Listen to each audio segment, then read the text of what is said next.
Hi there. Welcome to week 7 of Cool Flowers, the virtual book study. I am so glad you've decided to join us this week.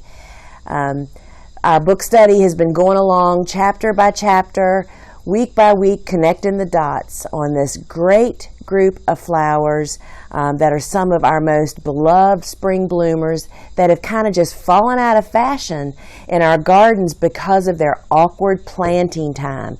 And so I'm hoping this is kind of clearing the fog for you, and that you'll be planting some of these in your garden during this fall, winter, or spring, all depending on where you live.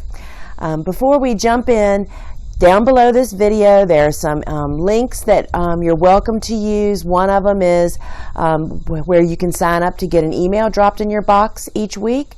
Also, there's a list of vendors that offer Cool Flowers where you can pick up a copy if you don't already have one. And there's also a place on each week for you to post your comments. And I just have to tell you, that's what makes this whole internet world go round, y'all. Your comments and questions really fuel me to know that there's people really interested in kind of what direction to go. So I appreciate that, and also your encouragement for other people is really helping. So please keep the comments coming. And this book study is always available on my website, thegardenersworkshop.com. There's a page for the Cool Flowers book study, and on that page, all the previous week's studies are listed there, as well as the bonus week that we just completed, and I think you just watched a few days ago. And so all of those are ready and available, and most importantly, I encourage you to please share this book study with your friends. As I mentioned a little while ago, that's what kind of makes the internet go around. That's what tells us whether we really should keep doing this kind of stuff, is how many people are commenting, how many are liking it, how many are sharing it with their friends. That's the only signs that we have that y'all are really out there watching. So please keep up that great work. So this is week 7. And it's how to include hardy annuals in your garden. And before we jump into that, I just want to read the first chapter out of this, the first paragraph, out of this book. Learn from your garden. She sends signs all the time. You just have to take notice. Living with hardy annuals in the garden has been my best teacher. I remember rooting around in the garden in the fall of my second year growing commercially and finding the pleasant surprise of self-sown Bupleurum and Ami baby seedlings scattered about. Realizing when the flowers choose to sprout on their own in my garden helped me to tweak when I should sow hardy annual seeds in the future. I keep on learning. So spending a little time in your garden when you aren't so fast and furious, trying to get things done and checking them off your list, and observing and watching and thinking for a minute. That's my biggest fault, is I'm so pushing to get things done that I see things sometimes, but I don't let them sink in. So we're going in, when you're going into the fall season, take a look around your garden, especially where you planted these hardy annuals last season, and look for seedlings. Typically, you won't see seedlings starting to pop up until nights start to get a little cooler, days are still warm, you've had a little bit of rain. So take your cues from Mother Nature. So watching really pays off. And it will really tune you in to when you should sow seeds in your garden. I've given you the 6 to 8 week equation to follow, but there's wiggle room on both sides of that, so just watch your own garden. So we're talking about week 7 is how to include these hardy annuals in your garden. And one way to use these, or actually 2 ways, that are a great part of a garden is in containers and in your landscape. In containers, really every cool flower can be grown in a container. Anything can be grown in a container. Sometimes the plants just get way too big for a container, and you'll soon figure that out. But typically, when you plant a plant in a container, it tends to make it not get so big and robust. Just a note about containers, the bigger the better. I don't even consider a container to plant for ornamental reasons. Smaller than, are you familiar with a whiskey barrel? Those half whiskey barrels you've probably seen for sale.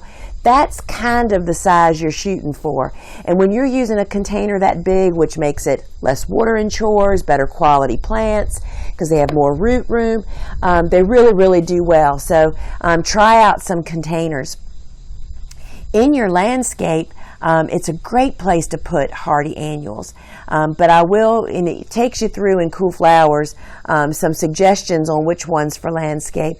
But I want to share that to keep the flowers producing in a landscape situation, meaning you're not cutting them for cut flowers on a regular basis, you must deadhead. You've got to do it. That's basically the same as cutting flowers. You're removing the old blooms.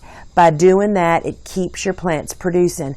Let's just take bachelor buttons as a great example. Bachelor buttons are one of the earliest flowers to bloom on our farm, typically here in southeastern Virginia, late March into April.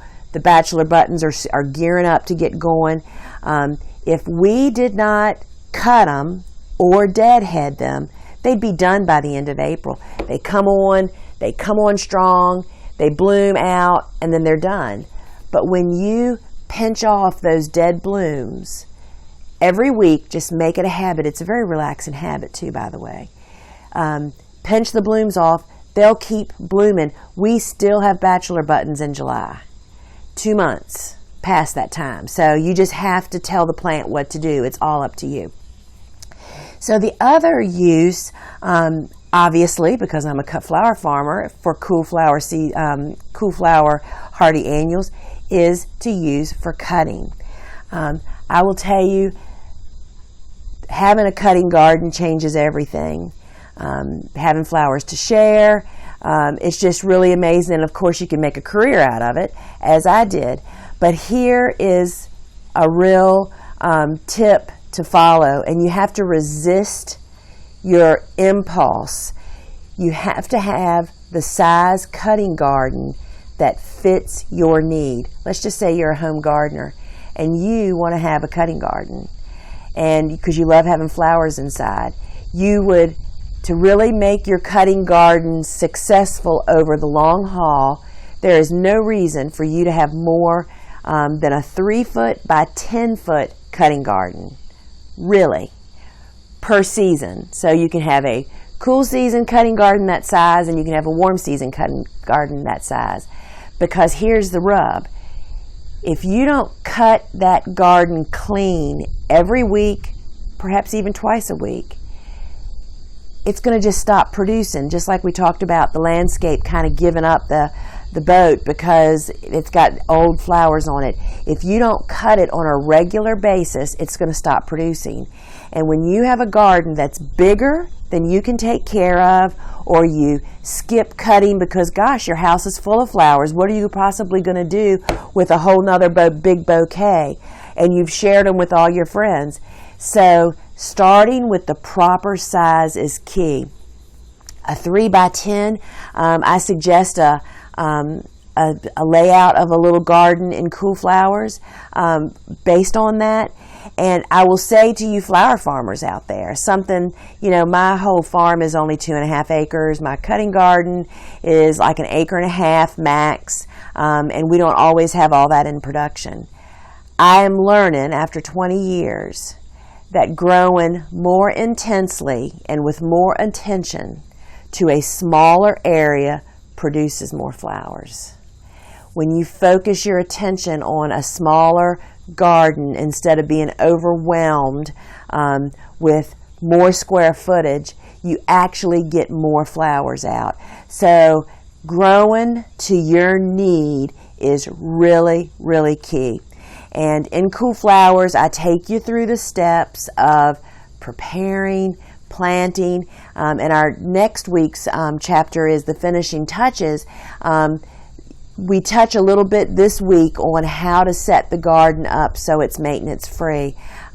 You want to have more time to enjoy your garden, not be a slave, right? And be frustrated with weeds, and you want to be, it's that whole walk the garden and enjoy it that draws us to this. So having a garden the correct size allows you to leave no bloom behind. What the heck does that mean? That means you should never have open, beautiful flowers in a cutting garden. They'll all be cut clean. Every week you're going to harvest that garden. And by doing that, that little garden will continue to send up more and more and more blooms. When you start leaving old blooms in a cutting garden, kiss your garden goodbye. So the whole success to cutting garden is to have it to fit your need. If you're growing flowers for church and you do need a continuous supply beyond your kitchen table, go a little bit bigger.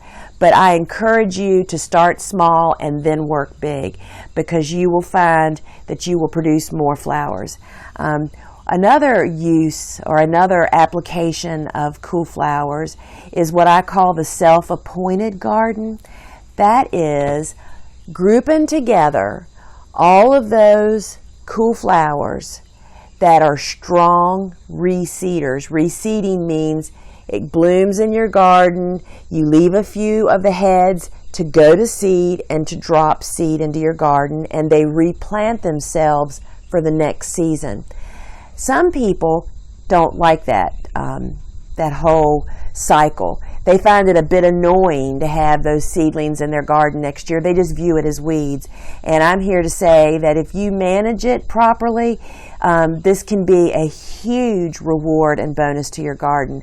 I like to kind of group in a landscape situation, and also in my cutting garden, I have an area that I allow this to happen, to kind of plant those flowers in one area, and I know that's the area that I'm going to look for seedlings, because this is an area you're not going to till. This is an area you're not going to mulch really, really heavily, because if you mulch really heavily, the seeds don't ever make it to the ground to germinate. So does that make sense? So I have a small area that I know is going to be automatically replanted with seeds, and about September and October the following year, I'm going to be in that garden rooting around, hands and knees, pulling out little weeds and looking for my little baby seedlings. It's really a gift. So grouping those together really can help you manage those. Cool Flowers offers those that reseed, and really a lot of them reseed. Some are stronger than others. So check that out in Cool Flowers.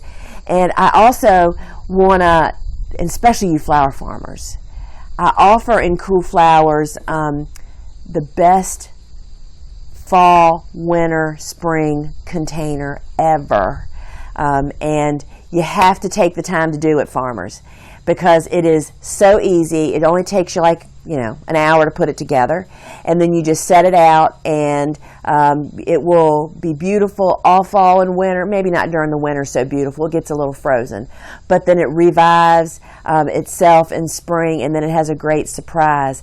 And so whiskey barrel, you need tulips. Now most of us know through experience that we don't put tulips in the garden because somebody eats them. They are like candy to garden mice, better known as voles.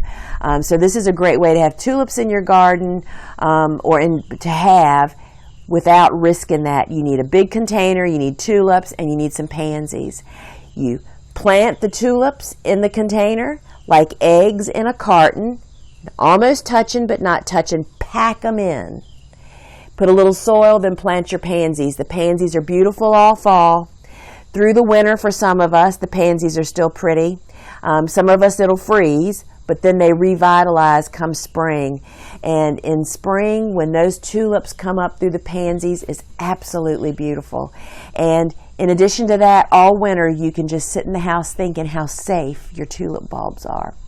So that's a great container. That's also a great Christmas gift, y'all. I give it to my girlfriends about every 4 years, and I don't tell them about the tulips.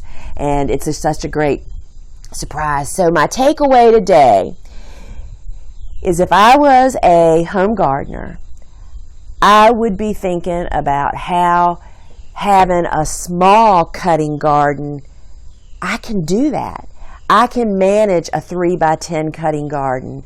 That is something that I can do while I'm working, while I have kids, while I have a family, while I have other things, and I don't have to focus my whole life around a garden that's going to be sucking the time out of my day. So home gardeners, start small. Go 3x10 if you want to try a cutting garden.